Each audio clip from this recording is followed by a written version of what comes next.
What's up, y'all? Welcome back to my channel. Welcome back to another vlog. So today is Sunday. I'm not really sure what the day is, but today is Sunday. And normally on Sundays, I like to sage my place. I like to essentially get rid of any bad spirits that were, here in the previous week, and really invite loving spirits of my ancestors into this new week.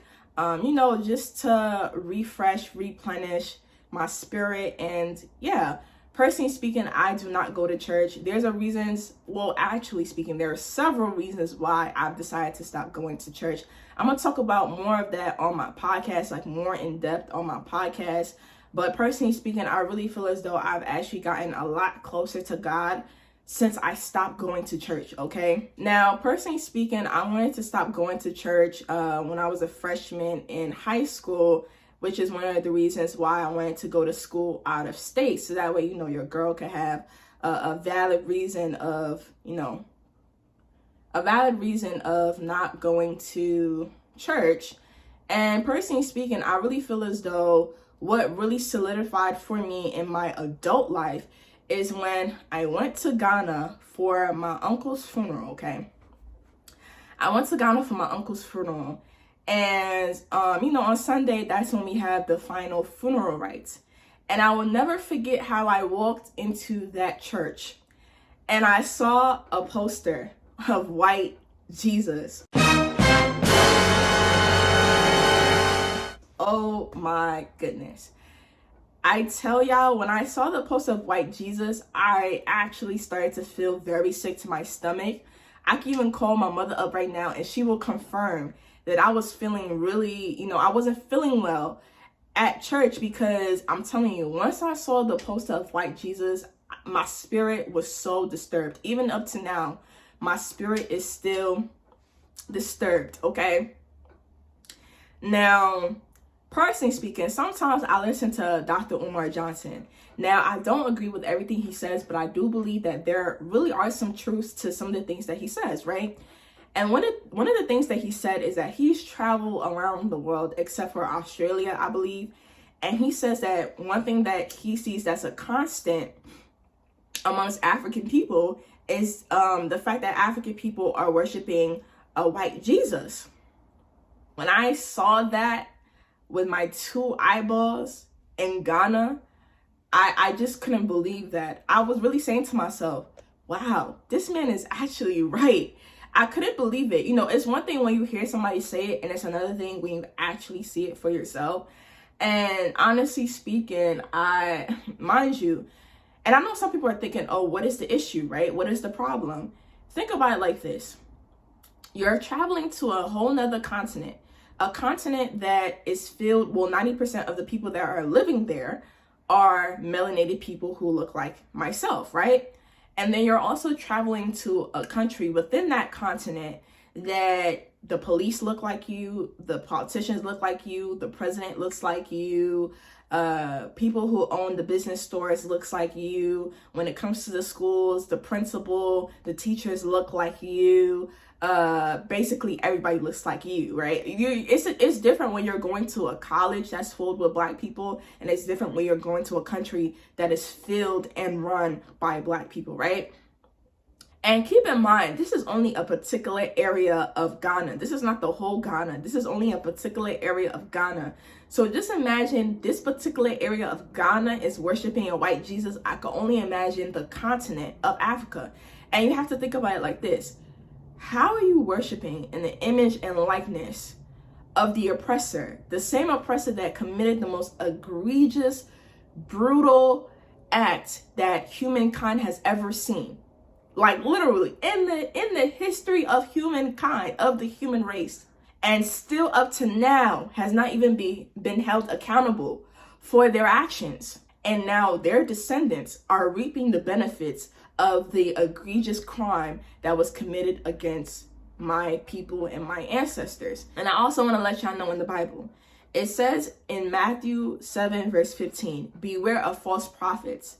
They act as gentle as sheep, but they're as dangerous as wolves. How sure are you that the pastor you're following is not a false prophet? How sure are you that the pastor you're following It's not a false prophet. I'm going to talk about more of this on my podcast. I'm going to get into Presby. Presby is the church that my parents go to. I'm going to talk about Catholicism because I was in Catholic school from kindergarten all the way to senior year of high school. And so when you're in Catholic school, you have to take religion as a class.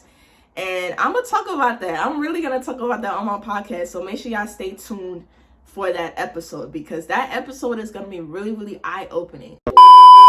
I just finished saging my house, so now I'm about to go to the grocery store to just pick up a couple of things that I need, and I need to hurry up and go to the grocery store because it's only like 3:45 p.m. and it's getting dark already, and I just want to go pick up the stuff I need, come back before it gets like really, really dark because I swear it gets dark so freaking fast. Y'all, can you imagine? Bacon is really $10. That is wild. So I just got back home from the grocery store and I just finished putting away the groceries that I had bought from the store. And as I was putting them away, I realized that there were some things that I was missing that I should have bought from the store, such as like milk and syrup and just like petty little stuff. So probably later on this week, I'm just gonna go back to the store. I just made some tea. It was really cold outside and I really don't want to get sick. And you know, one of the ways to prevent getting sick is to drink hot fluids, and so that's what I'm doing. And you know, before I left to go to the grocery store, I was actually watching some of like congressional hearings, some Senate hearings, and I know some of y'all are probably thinking, oh, why do you watch those types of things? Because to be honest, I don't really see people who are my age watching that type of content. But I really do think that it's important that young people in particular should stay on top of, you know, the issues that are really happening in this country. I realize that, you know, a lot of young people are really living in la la land and they really don't know how extensive these issues are within our country. And it's really important for you to stay informed because one thing I noticed is that even mainstream media, they don't really showcase this type of content. So I just took it upon myself to try to inform y'all of what's going on. That's number one. And number two, I am preparing to go to law school. Y'all, I am dreading it. I am dreading it. However, I recognize the fact that if I don't go to law school, nobody in my family is going to go to law school. And so I have to be the first lawyer in my family. And that's just on what period, per. So y'all, one of the hearings that I was tuning into today was talking about a particular state. I'm not sure which state it was. I'm going to, you know, put the full clips so that way y'all can get a gist of what happened. But essentially, parents in that particular state was going to the school board to essentially talk about their grievances about, you know, the curriculum that's teaching their, you know, their kids. And essentially, the National School Board hit up the White House, and long story short, the FBI is trying to investigate these parents. And you literally cannot make this stuff up. You literally cannot make this stuff up. Can you imagine, as a parent, you want the best education for your child and you're noticing that, you know, the curriculum is not necessarily conducive and beneficial to your child to, you know, allow your child to grow up to become somebody in this life, right? And the National School Board really hit up the White House, and now FBI is trying to investigate parents. Make it equal sense. Make it equal sense. Back, I now recognize the ranking member of the full committee, the gentleman from Ohio, Mr. Jordan, for his opening statement. Thank you, Mr. Chairman. The Administrative Procedures Act is important, and I look forward to our hearing today and hearing from our witnesses. But I will tell you this, what's more important is the fact that the Justice Department continues to treat parents as domestic terrorists. And the fact that the Attorney General hasn't been called back by our chairman to answer our questions when 41 days ago he came in here and misled us, and more importantly, misled the American people, I just can't figure out. I want the committee to understand this. In a 24-day time period, here's what happened. On September 29th, the National School Boards Association writes a letter to the President of the United States asking the president to use the Patriot Act to go after moms and dads.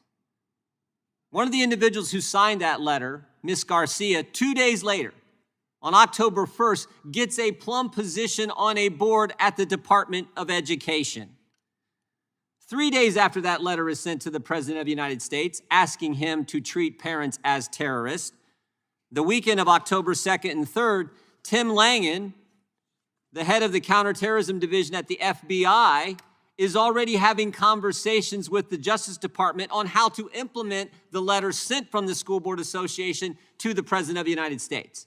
So think about that. The head of the Counterterrorism Division at the FBI is already talking about how to implement the memo that hasn't yet been sent from the Attorney General. And we know this because of questioning our colleague, Ms. Stefanik, had of Mr. Langan in front of the House Intel Committee. And of course, on October 4th, 5 days after the letter was sent, we have the now famous memo from the Attorney General where he says we want to send to all 94 judicial districts around the country, every single district. We want a dedicated line of communication for threat reporting on parents, a snitch line on moms and dads. All that happens in 5 days. Now, I've been around government a while, and I've never seen government move that fast in my life. 2 weeks later, October 20th, because of a brave whistleblower, we know about an email sent from the same guy, Mr. Langan, the head of the Counterterrorism Division of the FBI. He sends an email to special agents in charge, FBI agents around the country, saying, put this threat tag, this designation, this label on parents who show up at school board meetings and speak out against this curriculum that they don't want their children taught. The next day, pretty important day, October 21st, the Attorney General comes in front of the House Judiciary Committee and says this, quote, I could not imagine any circumstance where parents are treated as domestic terrorists. The only problem is 24 hours earlier, the head of the Counterterrorism Division had sent out an email saying exactly the opposite, using counterterrorism measures against parents, against moms and dads.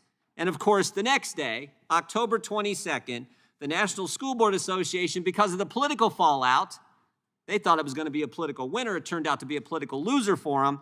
The National School Board Association withdraws the letter, and they say in that letter, we regret and apologize for the letter we sent on September 29th.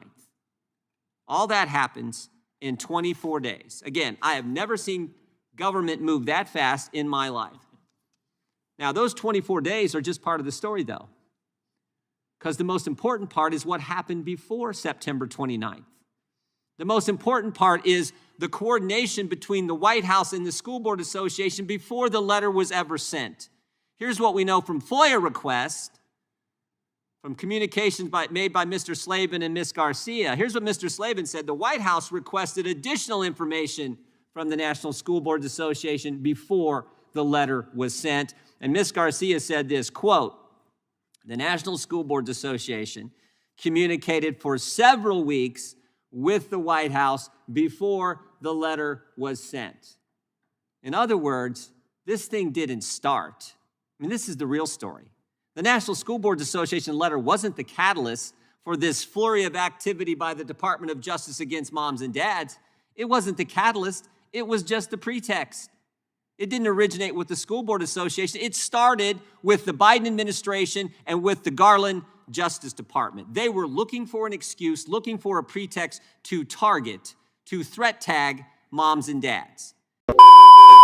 So y'all, that's just one of the many issues that is plaguing this country right now. You also have the border that's wide open, okay? And you have thousands, millions of immigrants who are coming into this country illegally, and some of them are actually bringing fentanyl into this country. Now, apparently, Border Control actually seized about 11,000 pounds of fentanyl, okay? And I don't think people really understand the severity of it, because 2 milligrams of fentanyl is able to deliver a lethal overdose, okay? And apparently within this year alone, 100,000 Americans have died from drug overdose. And so if you actually calculate the math of 11,000 pounds that they seized, mind you, this is what they seized. This is not talking about the fentanyl that has been able to penetrate through the country, right?